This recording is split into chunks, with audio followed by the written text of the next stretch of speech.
ભાવનગર જિલ્લાના ઘોઘામાં રહેતા એમબીબીએસ મહિલા ડોક્ટરનો મૃતદેહ તેના રૂમમાંથી મળી આવ્યો છે।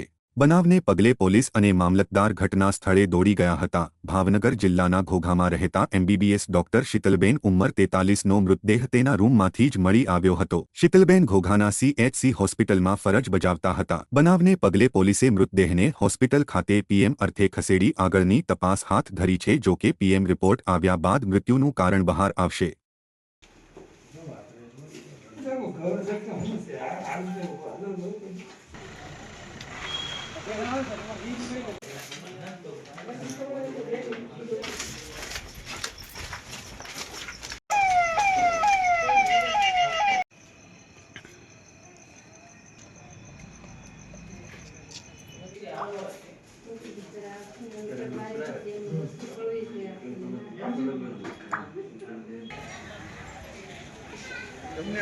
हाँ।